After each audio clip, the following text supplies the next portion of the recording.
श्रीपादराजं शरणं प्रपद्ये। अम्बर मे जगदम्बर मे हरसुरवाड़ी करबे रमे। अम्बर मे जगदम्बर मे पावागढ़वाड़ी करबे रमे। अम्बर में जगदम्बर में अनसुयानंदन करबे रमे। अम्बर में जगदम्बर में अनसुयानंदन करबे रमे। अम्बर में जगदम्बर में सुमति नंदन गर्भे रमे। अम्बर में जगदम्बर में हरसुरवाड़ी करबे रमे। अम्बर में जगदम्बर में रुक्माई नंदन गर्भे रमे। श्रीपादराजं शरणं प्रपद्ये। माई मोरे आनंद और न समाये। माई मोरे आनंद और न समाये। जित जित देखो उत आनंदा। जित जित देखो उत आनंदा। द्वंद तरंग लपा माई मोरे आनंद और न समाये। माई मोरे आनंद और न समाये।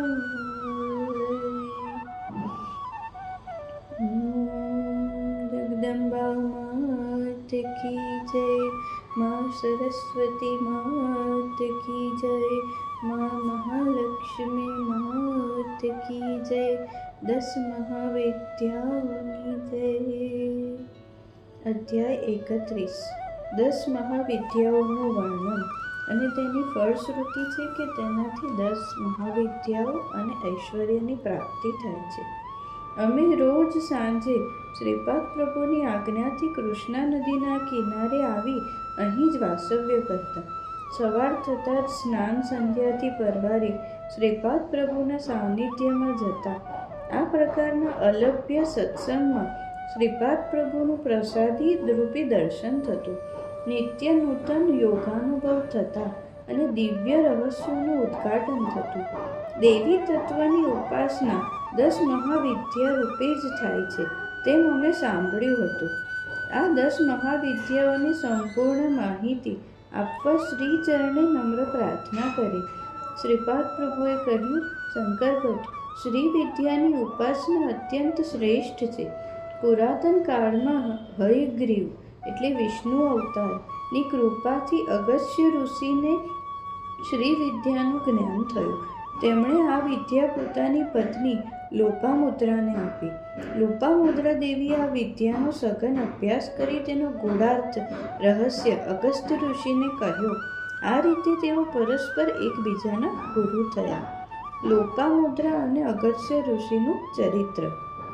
વિદર્ભ દેશના રાજાને ઘણા વર્ષો સુધી સંતાન પ્રાપ્તિ ન થતી। અગસ્ત્ય ઋષિના તપોબળથી રાજાને કન્યા રત્નની પ્રાપ્તિ થઈ।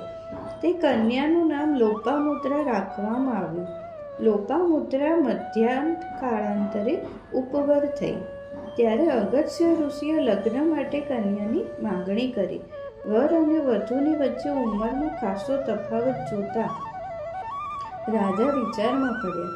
કોમળા વયની કન્યાનો વિવાહ એક વૃદ્ધ મુનિ સાથે કેવી રીતે કરવો, તે વિશે રાજા ચિંતામાં હતા. છેવટે તે વિશે તેમણે પોતાની કન્યાનો વિચાર જાણવાનો પ્રયત્ન કર્યો. કન્યાએ એક પણ ક્ષણનો વિલંબ ન કરતા જવાબ આપ્યો, પિતાજી, અગસ્ત્ય ઋષિ માટે જ મારો જન્મ થયો છે. હું તેમની સાથે જ લગ્ન ગ્રંથિથી જોડાઈશ. રાજાએ તેમની સંમતિ જોઈ બંનેનું લગ્ન કર્યું. રાજકન્યા લોપામુદ્રા રાજસી વસ્ત્રનો અને રાજમહેલનો ત્યાગ કરી વલ્કલ પરિધાન કરીને અગસ્ત્ય મુનિ સાથે તપ કરવા વનમાં ગઈ.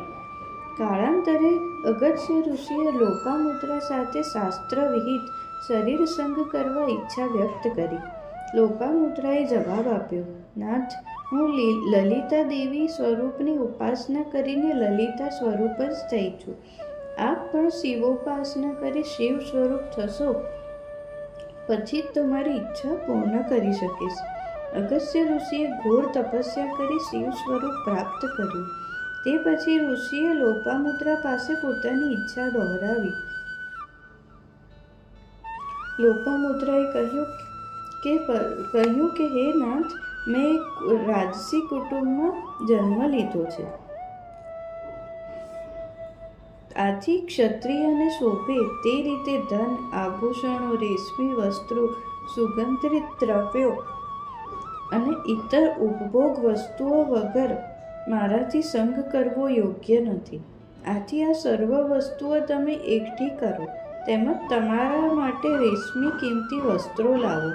આ બધી વસ્તુઓ લાવ્યા પછી જ તમારી ઈચ્છા પૂરી થશે. ધન સંપાદન કરવા અગસ્ત્ય ઋષિ ઇલવલ નામના રાક્ષસ પાસે ગયા.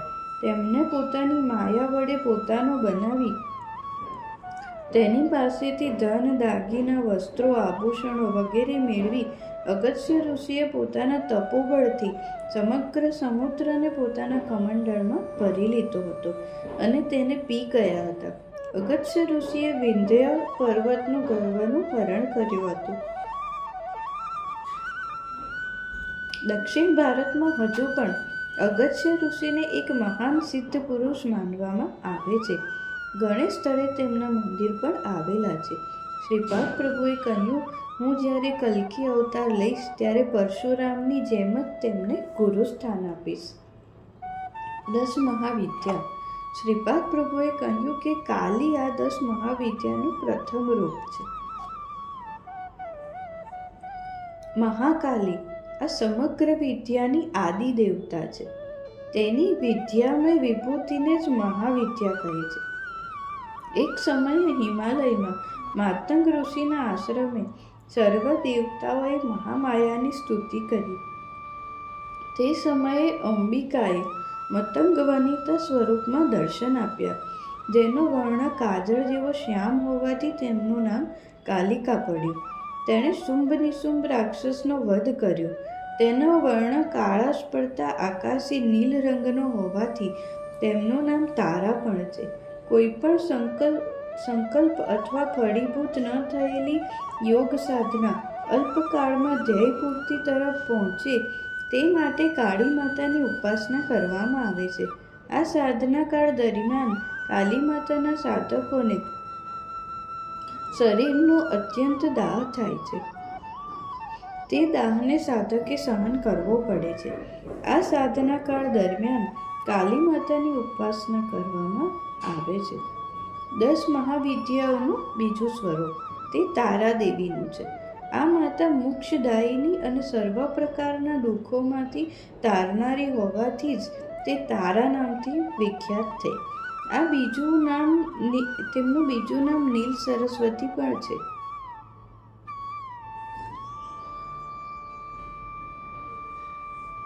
ભયંકર વિપત્તિઓમાંથી તે ભક્તોનું રક્ષણ કરનારી હોવાથી યોગીજનો તેને અગ્રતારા સ્વરૂપમાં આરાધના કરે છે. વશિષ્ઠ ઋષિએ પણ તારાદેવીની ઉપાસના કરી હતી. ચૈત્ર સુદ નોમની રાત્રિને તારા રાત્રિ પણ કહે છે. 10 મહાવિદ્યાઓનું ત્રીજું સ્વરૂપ તે છિન્નમસ્તકા દેવીનું છે. આ અત્યંત ગોપનીય એવું સ્વરૂપ છે. એક વખત દેવી પોતાની સખીઓ સાથે મંદાકિની નદી પર સ્નાન માટે ગઈ.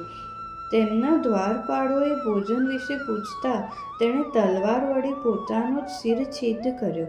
તેનું શિર ડાબા હાથમાં આવી પડ્યું. તેના ધડમાંથી રક્તધારાઓ નીકળી. 2 રક્તધારાઓએ 2 સખીઓએ પ્રાશન કરી. જ્યારે ત્રીજી રક્તધારા દેવીના મસ્તકે પ્રાશન કરી. તે દિવસથી આ દેવીનું નામ છિન્નમસ્તકા પડ્યું. હિરણ્યકશ્યપુ આદિ દાનવ આ દેવીની ઉપાસના કરતા હતા. 10 મહાવિદ્યાઓનું ચોથું સ્વરૂપ ષોડશી મહેશ્વરી છે.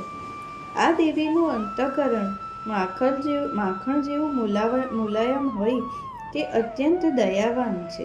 તે દેવીના આશ્રયે ગયેલા સાધકોને જ્ઞાન પ્રાપ્તિ ત્વરિત થાય છે. વિશ્વના સંકલ્પ મંત્રતંત્રના નિર્ણયકર્તાઓ આ દેવીના ઉપાસક હોય છે. આ ષોડશી મહેશ્વરી દેવીનું વર્ણન વેદો પણ કરી શકતા નથી. તે નીતિ એમ કહી શાંત થયા.